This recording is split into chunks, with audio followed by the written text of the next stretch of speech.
It's pretty impressive. Yeah, I'd like to take credit for that idea. I'm not nearly that creative, but boy, Gary Barter and I were talking about that a little just this week before he came out. How good the environment, and again, it's always good in Kinnick, and it's always good at night. But that was a really nice touch, and I appreciate our fans jumping in the spirit of things. But the night games in Kinnick are pretty special, and that doesn't get your heart going. I don't know what would, just coming out of that tunnel, and boy, it's a thrill. It doesn't get old either.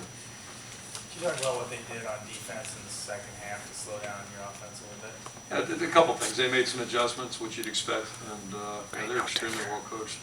Tom Bradley's been there almost as long as Coach Paterno. I'm saying that half jokingly, but he played there and never left, and that's emblematic of the program. That's how they do things. So, as I mentioned too, it's 12 points a game the last 2 years. We're right about there now, and we ended up with, I think, 2 touchdowns tonight, right? So it's just tough scoring on them. It always has been, always will be.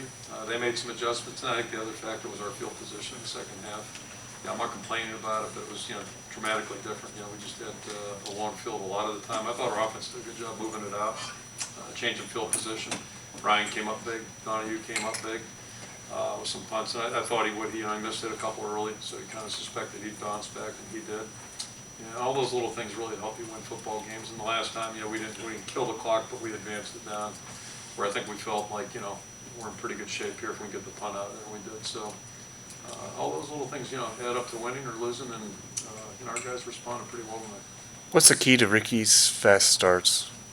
He's an experienced player, and I think that'd be my answer, and I think, you could ask him, see what he says. But I think, and I go back to the Orange Bowl, I really thought he was right on task. That night, it's the sharpest, to me, since that time, including that game, I think he's really been sharp, and I think that's part of that's being a fifth-year senior.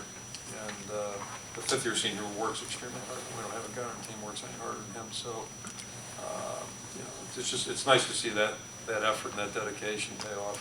What do you think of the time for the bye week, coach, coming off a physical game like this? Not pretty good, really good. And then Michigan up ahead, and what they give you with Nard and the different looks and all Yeah, that. I haven't thought about that part, but I just know this last 2-week block was really important for our football team for a lot of reasons, and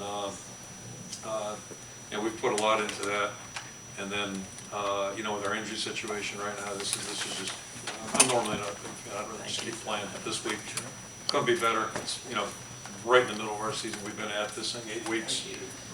Now we got 8 more from today. So I couldn't find a better time for it. And we'll work our younger guys, get them caught up because we're going to need them, and try the rest of the guys that have been playing a lot.